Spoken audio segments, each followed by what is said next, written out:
I'm the director of Rain Taxi, and we are just so delighted to partner once again with our friends at the Hook and Ladder Theater and help them inaugurate this new room of theirs, the Mission Room. So as you can see, it's really terrific, and I think they're going to be doing great things here, and we'll be doing some of them with them and rooting for them. And it's fantastic how arts organizations just keep building and building to make our city great. If you're not familiar with Rain Taxi, we're a literary organization. We publish a quarterly book review. We have free copies for any of you who need it tonight. Just grab one at our table in the back. We publish other things as well, so take a peek. And we host events like this one throughout the year. In fact, this Sunday we have another great author event with an Icelandic author in downtown Minneapolis. And we also host the annual Twin Cities Book Festival every fall. So I hope we'll see you again at a future author event.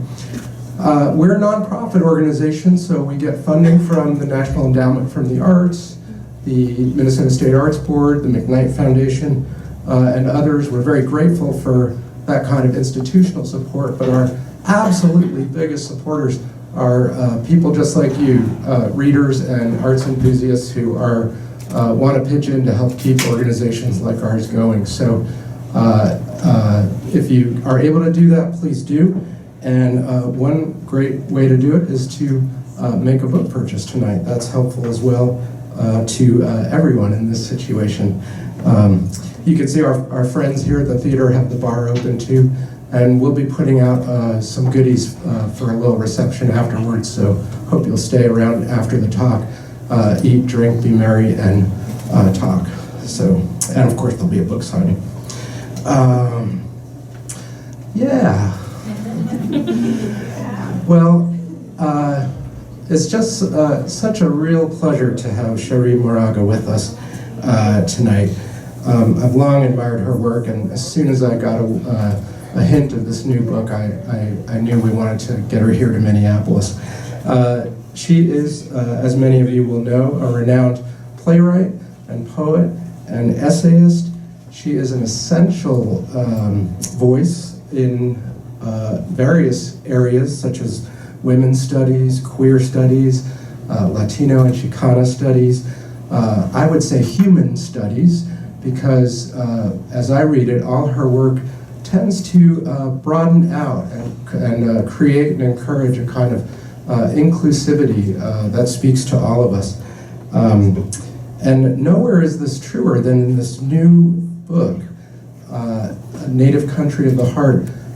It's a memoir. It's ostensibly about her mother and their relationship, but it's also about the motherland, which is a borderland, and the relationship we all have to the particularities and the abstractions in there. It's a very fascinating book, and I hope if you haven't had a chance to see it, you'll take a look there tonight. We have that on the book table, of course. We also have two other books back there. Of course, this Bridge Called My Back.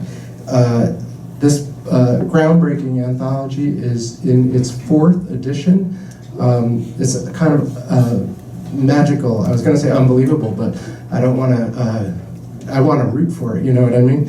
And I just think it really is truly wonderful that a book like this has been affecting so many people since 1981, I want to say, it first came out. So that's really great. And then this 4th edition, by the way, has a stunning new introduction by Cherríe that is worth the price of admission by itself, because it really reflects on how we've made progress over these years, which is, it's true and it's something to hold on to. We also have another book back there that is called A Chicana Codex of Changing Consciousness. Isn't that a beautiful title? And it's, to me, that title alone sums up the magic that Cherríe as a writer does. But this book is full of essays and other writings, and not only is the text brilliant, but if you haven't seen it, you must take a look at it, because it has these stunning illustrations by Celia Herrera Rodriguez And these illustrations really, again, make it a more inclusive work than one might initially think. So I just think that kind of scholarship and thinking and outreach to readers is just something so extraordinary. So please do look at that. For our event tonight, Cherríe will come up and read a little bit from Native Country of the Heart, but we are also privileged that she'll be in conversation with one of Minnesota's own. I think we can say that now, it's been long enough, Alexis Pauline Gumbs.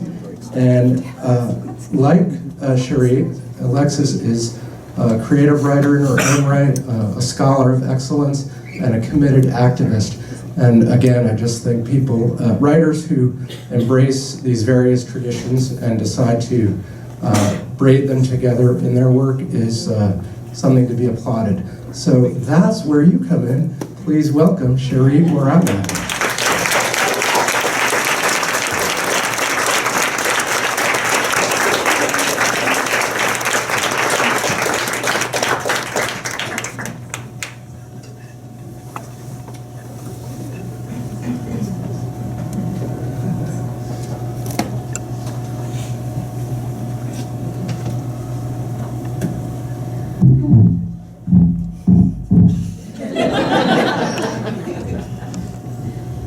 That was my most articulate moment in the day. I can't see you very well right now, but I watched you all come in. And I want to thank you for showing up. I've been doing this official book tour, and it's been going on for about 5 weeks, and with little drops at home, like a day, wash my clothes, go home again. And I realized I would hate to be a rock star. It's not the life you want, you know. But the digs are good, you know. Some of the hotel rooms have been kind of nice, you know. It was like, I guess that's what happens when you get a New York house, everything, you know. I know. I try to, you know, I think there's a relationship between sort of this visibility that this bridge called My Back had in 1981 that came out of the urgency of the time, the need for women of color with each other to respond and self-identify their own feminism, women of color feminism, radical women of color feminism. And when Gloria and I started that book at Julian Saldua was a co-editor who has passed on, and when we did it, we thought we'd be mimeographing it. And there's some other people that know what mimeographing is, and but it was the time that suddenly it found a publisher and really had an impact all those years ago. And it has, you know, gone out of print, gone back into print, but now I think it's in print to stay for a long time. But I think what I want to say about that, because it's come up, that a lot of people haven't necessarily read any of my work since then, until this book. And so that has to do with distribution, right? And it also has to do with making Chicanas visible. Because for the most part, when I left New York, because when This Bridge Called My Back came out, I was living in New York to do Kitchen Table Women of Color Press, and I had great teachers, which I think I'm going to read that section. Is Alexis here? Yes. Where are you? Oh, there you are. I didn't see you there, girl. Okay, so there's a little piece I want to read for Alexis, and but about Black feminists being my teachers. And but what they taught me was that I had to go home. Nobody even knew what a Chicana was, or a Mexican for that matter, in the early 80s in New York City. Mexico wasn't in the condition it is now, where everybody has to be dislocated from their homelands. So I was one of the few Chicanas. Nobody even knew what it was unless I'd say Monday. Then they go, oh, you're Mexican. And then you have to know what that means in order to know why that's telltale Mexican. But the point being that I had to go home. And this book describes that moment somewhat. But going home is to California. I had to go where there was raza, my raza. And also because they were who were going to hold me accountable. And that's been a life, right? So I really appreciate Eric mentioning those other books, you know, to mention Chicana Codex, to, you know, there's some of the earlier works are now out of print, maybe they'll come back. But, you know, we've been on a journey as raza, as Chicanos and Latinos, Latinx, Chicanx. I try to cover all the bases, anyway. But so there's a body of work. And I'm hoping that with this work, that it's one gesture, and there's a lot of new work coming up, absolutely. But my hope was to make those women that raised me. My mother was born in 1914. My grandmother was born in 1888. So we have this history, and we also have, in part, an indigenous relationship to America. And so my hope and my desire was to make, by specifying, specifically looking at my relationship with my mother, I wanted to make those women like my mother literature. That's all I care about. And I'm hoping that this book may do something to actually allow that to happen more and more, that we are more than coming of age stories, which I applaud that now they're finally, you know, coming up. But we're also old, and, you know, we're also complicated and full of contradictions. And I'm gonna stop there, because I'll give the book away if I keep saying what we're like. But anyway, that's my gesture. So I really want to thank you for coming, and it's always, it just feels good to be here. Thank you. I'm going to read from the prologue. I'm not going to read too much because I can't see you again. There you are. Because Alexis and I are going to have a conversation. So, and then we'll do some talking with them, right? Yes, okay. The prologue is called Una Salta Pa' Atrás, Throwback. Elvida Isabel Moraga was not the stuff of literature. Few bemoan the memory loss of the unlettered. My mother and her generation of Mexican-American women was to disappear quietly, unmarked by the letter of memory, the memory of letter. But when our storytellers go, taking their unrecorded memory with them, we, their descendants, go too, I fear. Maybe it's about turning 60.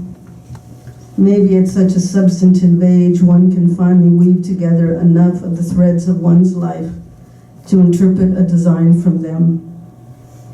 For my part, I hold one thickly braided cord as story, my queer self and my writer self, and each would bring me home to my Mexicanism, and my Mexicanism would bring me home to an earlier America, to the Indian memory of bay leaf and madron, desert, chaparral, the Pacific always an ocean breeze away.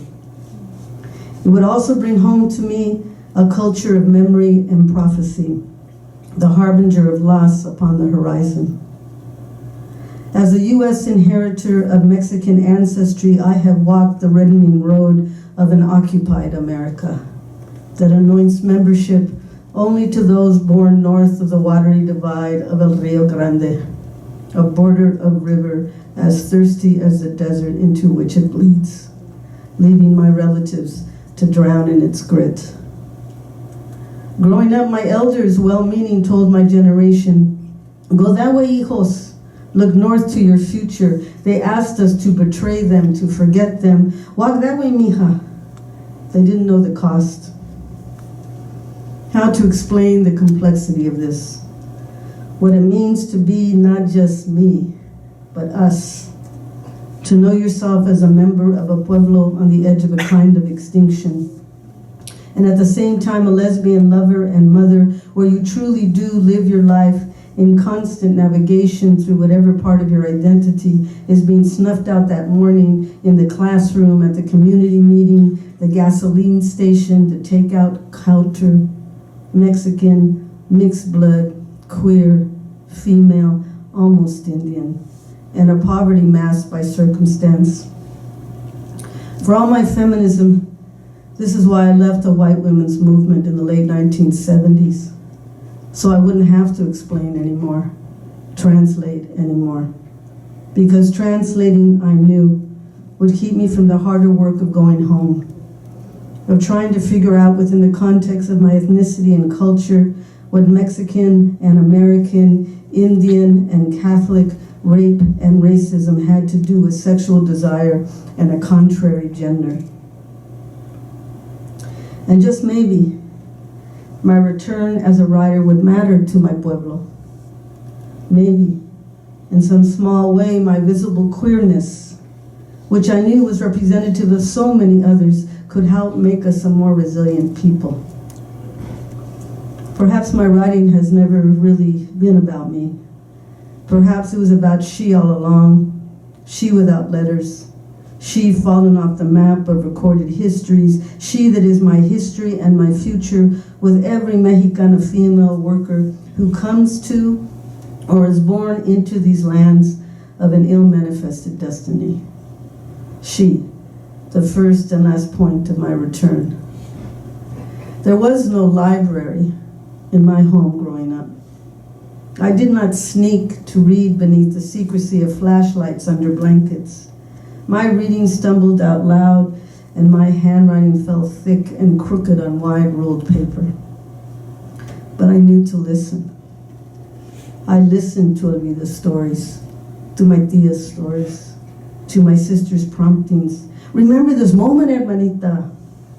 I made mental records of their words, of being read to at night by that same sister who believed in romance, something that came on a horse and swept the woman up, not so unlike Elvida's dreams. I had only one romance, the love of an intractable Elvida. And this is what would shape my lesbianism, and this is what would mark my road as a Mexican, and this is what would require me to remember before and beyond my mother. I am a woman who knew myself daughter and son at once, a protector and provider for women and children. I have learned to confront police and rapists and silent enemies from within, and have lived to tell of it. I had never fully grasped the early years of my mother's life until I slowed down long enough to silently witness her last ones. In the final handful of years of her life, the full distance of a near century would flash back in a second of recall, never to reappear. And yet my mother's failing mind, once and forever, convinced me of the body's ability to hold memory, which long surpassed her ability to speak it. It seems that when the body goes, memory resides in the molecules about us. We breathe in the last exhale of our mother's breath. This is what they bequeath to us, as they also bequeath their stories. Elvida's is a story of our forgotten, the landscape of loss paved over by American dreams come true. And maybe that's the worst of it, or what I fear, that our dreams can come true in America at the cost of a profound senility of spirit. If we forget ourselves, who will be left to remember us?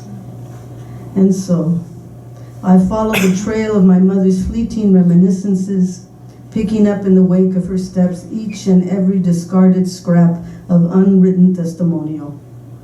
This is what the spiritual country of my mother's departure asked of me in the unspoken world of the deeply, deeply human.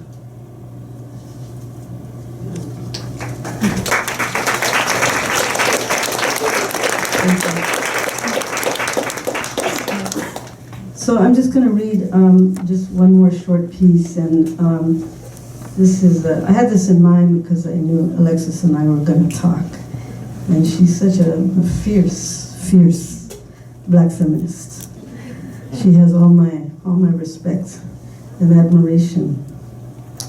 I know I haven't told you that, but I figured I'd wait till there's at least 50 people in the room to say it.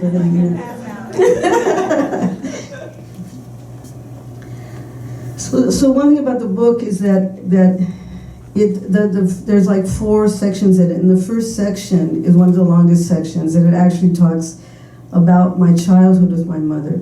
The book is really neither a biography of her or an autobiography of me. It's really a portrait of a relationship. So the first part is about being a child, obviously, until I leave home. And then the end of it is when my mother becomes ill and is diagnosed with Alzheimer's, and those years of seeing her out. Of course, I saw her regularly in between, but some of the in-between moments are just those, are particular times and places that really impacted our relationship on some level, moved us in certain ways in the evolution of our relationship. But one thing I did want to put in, and I do reference some of my other writings, but this, I don't really talk about bridge here in this book, but it was such a significant time in my life, and it was a time when I had left, as I said, I had left California. So this is for those sisters that taught me about women of color feminism. It's called Training Ground. We had a vision as women of color. What joined us was the black in us, the native and immigrant in us, the displaced, misplaced, lower caste and cast off in us, the original bottom rung of a ladder that leads us up into transcendent meaning in the desire to converge across borders of one's separation. This was the foundation of this bridge called My Back, writings by radical women of color in 1981. In 1980, in search of a publisher for Bridge, the feminist anthology I co-edited with Gloria Ansaldúa, I traveled east of the Mississippi for the first time in my life. Within months of the journey, I would move from San Francisco, first to Boston and then to New York City, and became completely ensconced in those cities' women of color movements. Within a year, we were to grow a collective of women in the formation of Kitchen Table Women of Color Press. The mentorship I received from 2 of those founders, the bravest and most public black lesbian writers of our time, Audre Lorde and Barbara Smith, will never be forgotten. They provided the training ground for the Chicana feminism I brought back with me to California. Living in New York in the early 1980s, 3,000 miles away from my Chicano community, at a time when the city's Chicano population was found in a small pocket of affirmative action students at Columbia. I often felt I was the only Chicana in the world. To hold such a privileged position, to discover through political and cultural organizing what it meant to be a lesbian of color, to be uncompromised in every aspect of our identities, but also to learn to strategize politically about which foot to put forward first, and when, and where. I love that era of women of color feminism in New York. The late Sandra Camacho and I, as co-coordinators, co-conspirators at New York Women Against Rape, working with those sisters at DC's Rape Crisis Center to organize the first national conference of violence against women of color in 1982. Dancing, lots of dancing.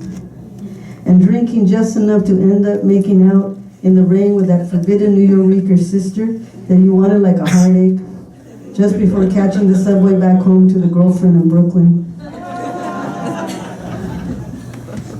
I love the black performance poetry group Gaptooth Girlfriends with Jill Gomez, and there was Sister Alexis DeVoe, literary salons in Brooklyn, where dreads and beauty and brilliance were unsurpassed. The truth teller poet Cheryl Clark was there too, and my sweetest love, Vienna Carroll, who after her day job at the Reproductive Rights National Network would sing a fluid jazz backup to Sapphire, reading poetry at the village bar into the midnight hour. It was a grand New York life, but it was not home. Mi Chicanidad remained a remote and foreign location, like Native America, residing somewhere in the backcountry of the political and literary map of New York and the entire Northeast. Mexico has shown me that. The harder work was to go home. And it was impossible to explain this to anyone who asked, especially to those African American sisters who had been my teachers and lovers, to Vienna, one of the happiest periods of my life, and I was leaving her. I left to go back to California to be Chicana, and I was not so well versed at it, because you really do just have to plain and simple practice what you preach. And for me, as a writer, the preaching was the practice. The truth was I was afraid to love a Mexican woman, to suffer her cruelties as I had my own mother's. I did not believe I would survive it. I went anyway. Thank you.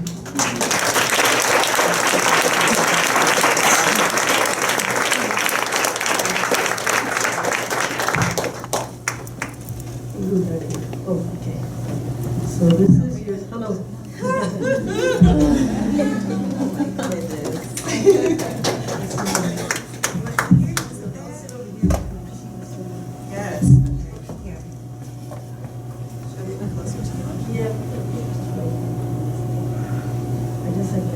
Making sure her voice makes so much sense. Oh, we love your voice. Thank you. Oh, losing my mind a little This bit. is good? Yes, okay.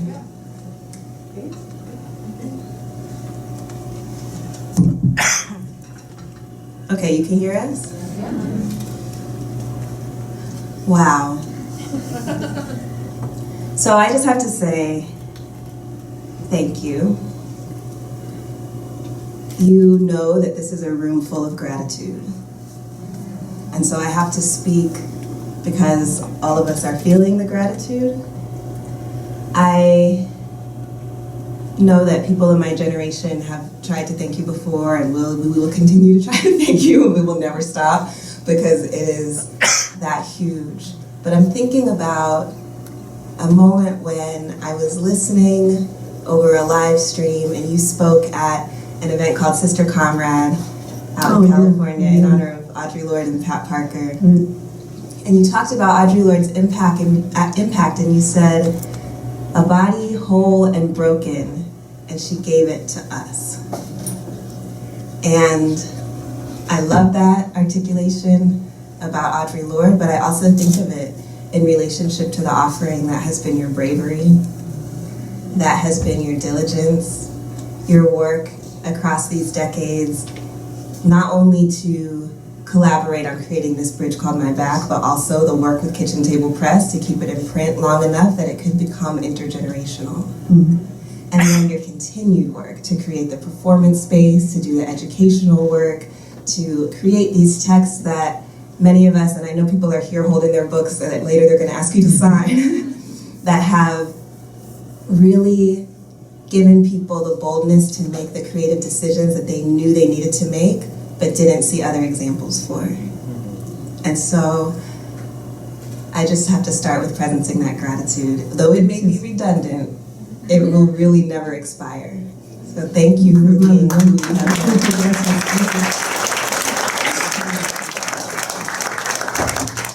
And so I really see this intergenerational reach. You know, you talk about your mother and you talk about your grandmother and you talk about the imperative to actually have that continuity be present and to have their voices be present in this particular moment. And I see that as a through line in your work, that actual, I identify as a time traveler. I haven't heard you specifically say time traveler, but I think that there is something about the scope of this work that does that. It allows people to time travel with you, not only through your own memory, but reaching back as far as your grandmother's memory could reach, and then as far forward as that emboldens us to go. And so I wanted to ask you, something about time. I wanted to ask you also about this idea of mothering that you're engaging here and what you see. I mean, you talk about it in the preface, like you're going backwards to go forward to think about this moment, but I wanted to give you actually more time to talk about what you see as the futurism of this work, the hope that you have for those of us who are here wanting to collaborate on a future with you. What do you see? What do you long for in that direction?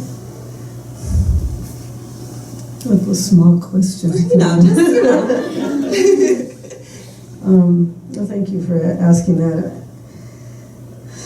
Well, the title of the book, I think, says, if you haven't read the book, it occurs very late in the book. And the book had many titles. But when I landed on that, and I recognized it as a title, I realized it was a title because it was the place of return and arrival. It was both those things. In that moment, after my mother has passed, a lot of really hard things began to happen. And I was a mess. I was really a mess. And I felt like I had been attacked, and and I was trying to, I really, it wasn't like, I felt my mother's presence very strong all the way through. Talking about time, I guess the little detour in that conversation to say, we can talk about that moment too, about after death. See, that's about time. Yeah. But for this, it was like all the things bad were happening, and I was walking around just like horrible. And so my partner said, so we should go to see the Winnemem Winds, who were a group of Native folks, California Native folks around Mount Shasta. And these are people that had the grandmother who had passed on had, when Celia was very young, in her 20s, that she had healed her. And I don't say that lightly, just so you know, there's not a simple thing. And so I was a mess, and she says, let's go. And her daughter was now holding that fireplace in this roundhouse. And when I went there, I was expecting to be healed. I'm giving away a little bit of the book, but it's like I was expecting to be healed. And she tells me, look, your family needs you.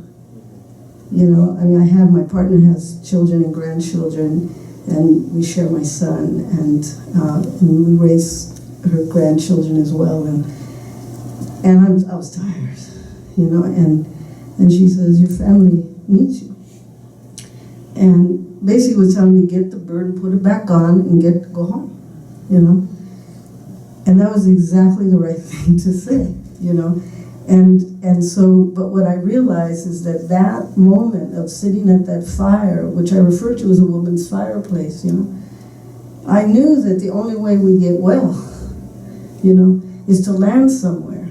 So the book has everything to do with a place of knowing, of having a relationship to place, and that land has memory.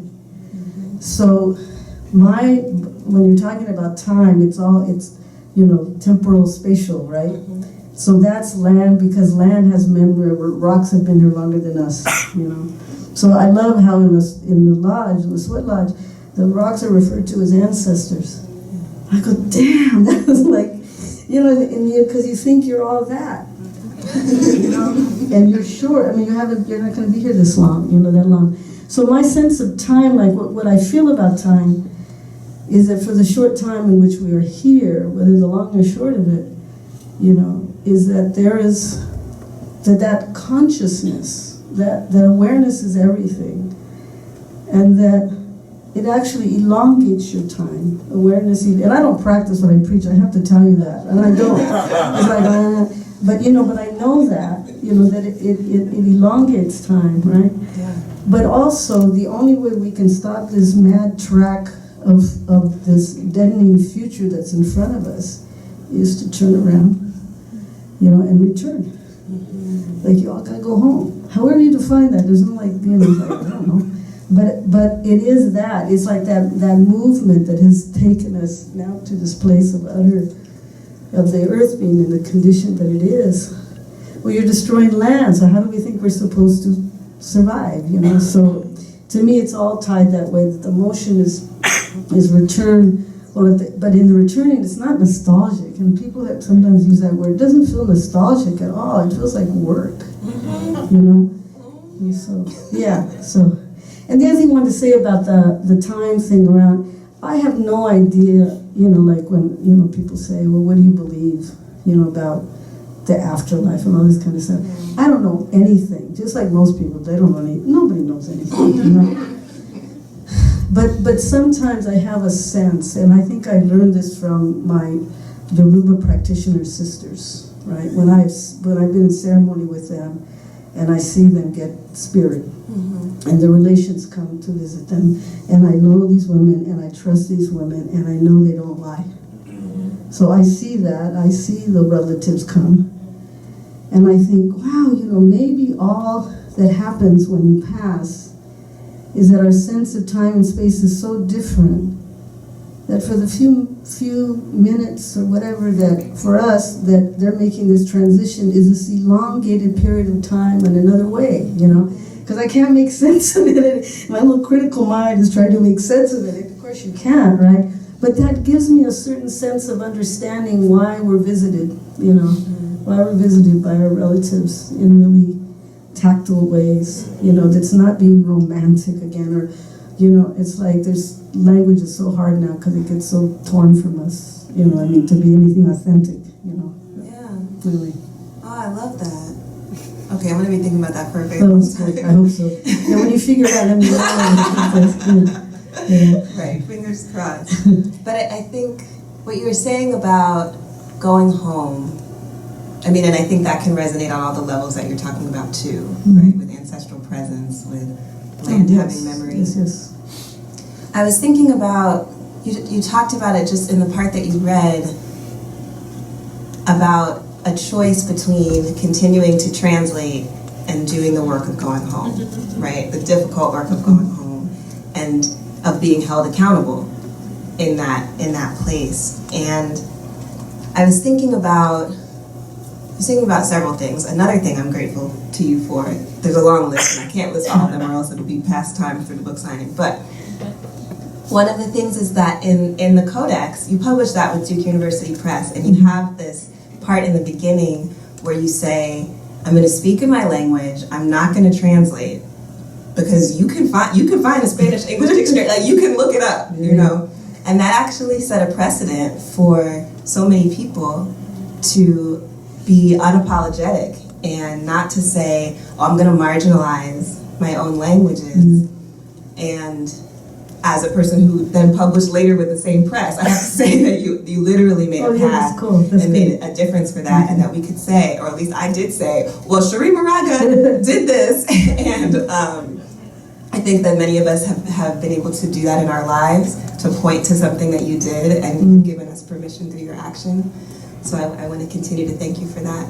But I also want to talk about this piece about translation versus going home, because I think there are many people who can relate to that, the marketability of being a translator outside of out of context, right? Of being representative, or being the person who is in a different space and is supposedly offering a connection to another space, but then there's also a distance there. And I have so many things to thank you for, and they keep coming up and blocking the question. But one context that you offered this that has also impacted me is that years ago, you came to a conference at Columbia University called Ethnic Studies and the Activist Impulse. And you were the opening speaker, and I was an undergraduate student. And you opened the space in such an incredible way, and then the scholars of color who were there were talking about the history of ethnic studies, but they were also talking about how they felt isolated from their communities of accountability in the university.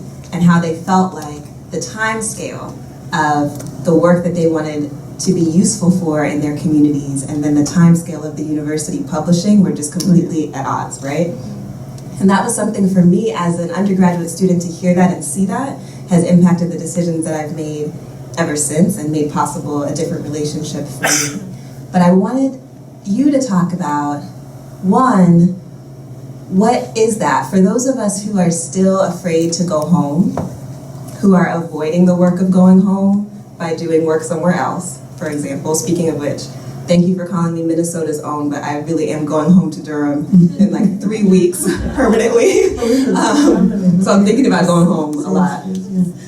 But also what your relationship is, because you've created, as an educator, you've created this incredible lineage of mentorships. I meet people who you mentored all the time, and they're always the coolest people and doing incredible work. But you've also created this new center to practice in a different way. So I just want to give you space to talk about that, because I think it's an incredible example for all of us. She's referring to, I taught about the belly of the beast. I taught at Stanford for 20 years. And it was a really good gig, because the reason I say that is because I was an artist in resident. I wasn't on a tenure track thing.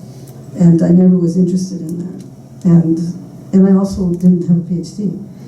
And, but as an artist in residence, I had these 5-year renewable appointments, and the first time I got the 5 years, I thought that was like a lifetime. I thought, man, 5 years a job, 5 years, it's like great. Well, it ended up being 4 times 5 years, and but the great thing about it is I was left alone pretty much, benign neglect. They didn't take me that, it was like they didn't pay that much attention to me, and so I was able to teach how I wanted it. And over those 20 years, and even before then, I always felt it was such a privilege to be an artist, because even when I'm teaching things that are supposed to be theoretical, like a theory class kind of thing, which I don't ever see the distinction between critical and creative. So we're teaching a playwriting class, and if I teach a playwriting class, and the first thing I'll ask the students is, do you know the difference between freedom and free enterprise? And they're like, what? They're the same thing. What are you talking about? It's like that kind of thing, right? But the point being is that I always, because, and I think the book refers to this somewhat, because my relationship, being first generation, not growing up with books in the house, I had a lot of years to notice where knowledge came from that didn't have much of a relationship to books. And also, I was a terrible reader. I think now, even to this time, my son is here, and I have the room number at the hotel I'm staying at, right? And I kept going 1114 instead of 1411. It's always, so I'm sure I've got a thing, But I read really poorly. So when I say the thing about listening, so there was ways in which knowledge to me was quite visceral. It was experiential. And I couldn't quite ever forget that. And also because when I went to college, I was, it felt somewhat like, I loved education, and I loved reading something that would open my mind. But then I kept feeling like that the ways I wanted to express myself, I didn't see that reflected anywhere, right? And so it's like I always just saw the white male poet, And then I remember Judy Grant saying, this is all related to Judy Grant, was a wonderful white working class woman, that poet. Her early poems were just incredible. She was Pat Parker's, comadre. And she said to me, if you try to imitate outside of your class, if you're trying to imitate white men, you'll just be a cheap imitation thereof. I went, damn, But it was such a good thing to say, because she said, you can't be original unless you go home, right? You can't be original voice. And it's the specificity of that makes it universal. If you can get through the prejudice of the reader just looking at a page and seeing one word of Spanish and shutting the book, right? So So you're constantly making decisions whether or not you're going to translate or you're going to, tap dance or like that. And that's kind of being cruel because there's something between tap dancing and translating. In other words, I think there are people that are publicly that their attempt is very much to translate, and there's people that you feel like they're just writing for white people, and it really gets me mad. And that feels more like tap dancing. But there are other people that are struggling with ways, and I think there's some really fine, critical writers, of course, that are in conversation and are translating, but that's what they do, And I think art's different. I mean, if you look at James Baldwin, who's, like he really wanted, he knew that white people had to get right, but he wasn't gonna study that.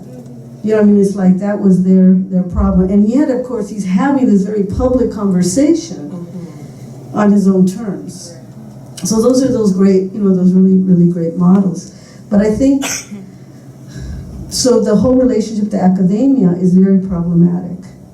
And it becomes increasingly problematic because of how corporate the academy now has become.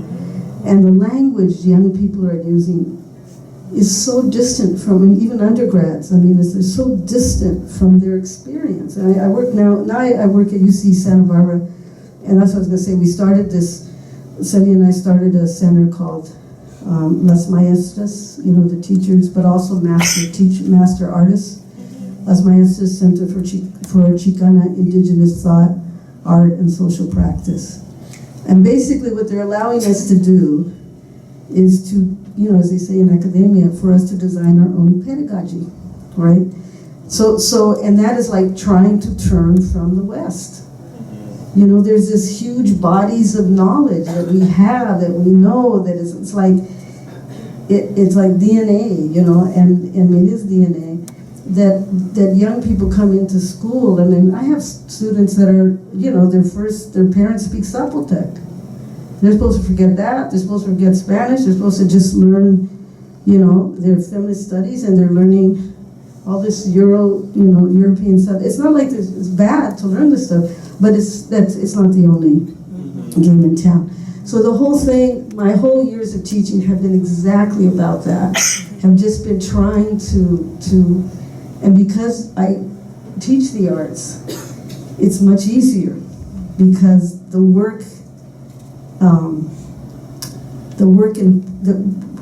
because what you're asking everybody, all your students, is to find their original voice. And that's great, so you push them and in good ways. I love teaching that, and they, I've never had anybody hate me for doing that. If they might cry, whatever. But also to find that their voice is the most empowering thing for any person to have. And once you have your voice, there is a kind of warriorship in it, because then you walk through the world suspicious of anybody who's going to try to take it away from you, which is a healthy response, I think, So, yeah. Oh, I love it. When I found out about the center that you all created, I just lost it. Like, I did a dance near my computer because I think I saw it on Facebook, and then I just said to everyone I saw, Did you hear? Did you hear? Now you got to do your own, it's interesting because there's more talk about it. I think it's just a little place, but the concepts are there. The concepts are there, and I think that if people are attracted to that, it's like, yes, let's do it. Let's, meet and figure out how to do it in different places. Yes. Yeah, definitely. Yes.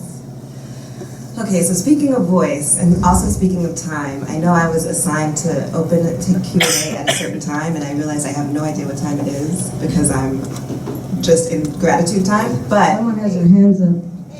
Oh, so it's past the time that we were supposed to... Great. So, look at all these amazing people. I think that hopefully we have time for at least 2 of you to offer a question or a comment before we transition to you all lining up to get your book signed. So does anybody have something that they want to offer, a question or a comment for Cherríe? Is there a way to get a little more light on people? Yeah, I'm like... I can see you though, but I don't see anybody raising their hand, so maybe I can't see you. Here you are, yes. I'm afraid to ask a question, but I think about it all day. You've been brave for decades, and you haven't stopped. I wonder if you have any advice for those of us who aren't brave. So you really want to say. Like you said, I'm afraid to ask you because I fear you might just say, Get out of the way. get out my way. Get out of your own way. Well, right on. Yeah.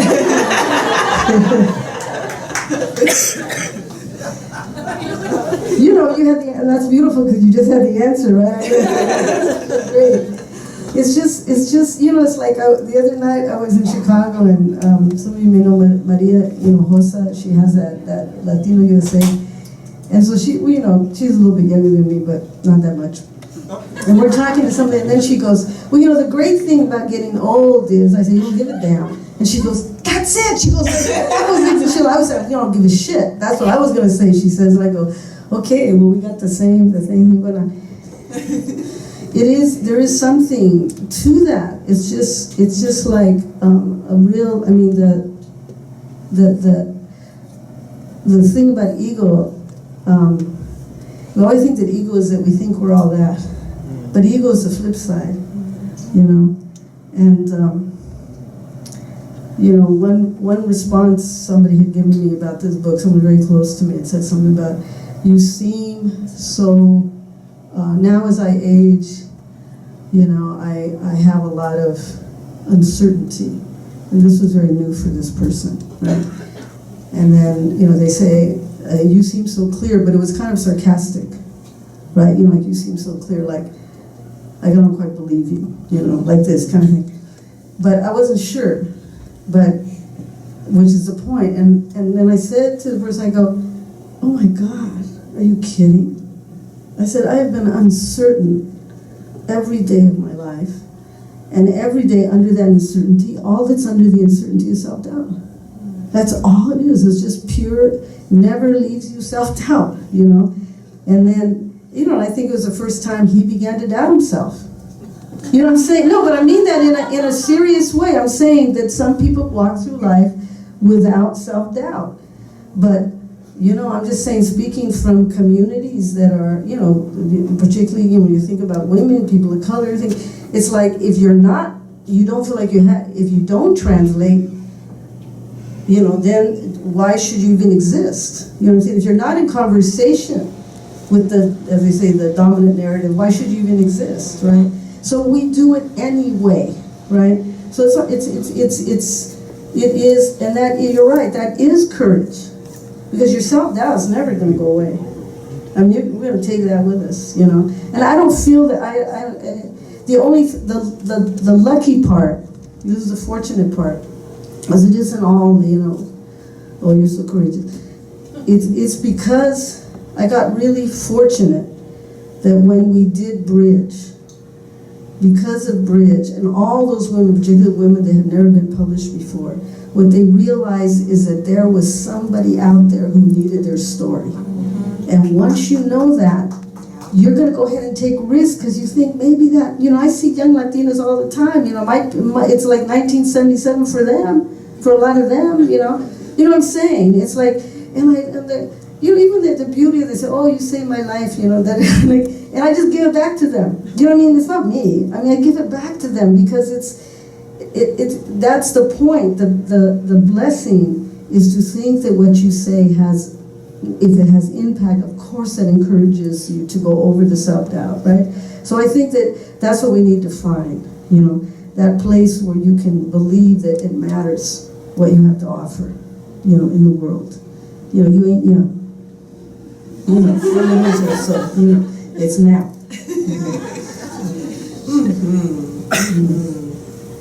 I see one more person right back here. I just want to say thank you for just all the work that you've done, how it's impacted me. And last fall of 2008, me and my daughter were traveling to San Francisco. She was just turning 13, and I got a chance to bring her to see your play called Mathematics. Oh, good. And my daughter has a now at name, and it was just so amazing, and she loved it. And it was very impactful to me to have that experience with my daughter. And so thank you. Well, thank you. I'm glad you saw it. Yeah. That's it. Somebody said Just, yes, go for it. Oh, hey, Judith. How's it going? I was just talking about giving up the ghosts the other day. Yeah. Yeah.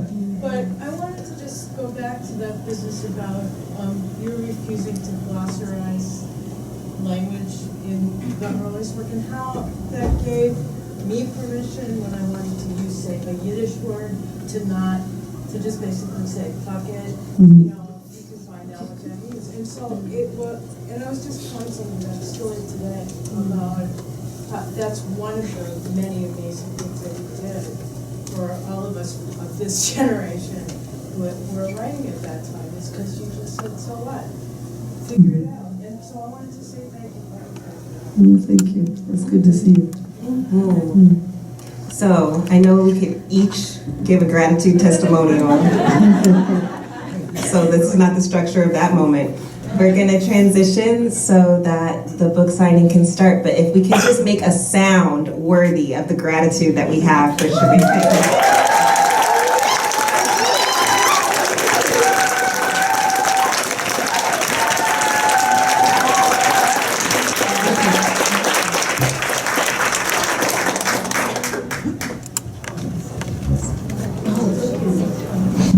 Both so much, and thank you for being a wonderful audience. Just to remind you how it's going to work, books are for sale back in this direction. Cherríe will be signing books back in this direction in front of the bar, and we have a special prize thanks to so many of you for RSVPing. So we like to give away prizes when people do that, and our computer has popped out the name, forgive me if I mispronounce it, Magali Ordonez.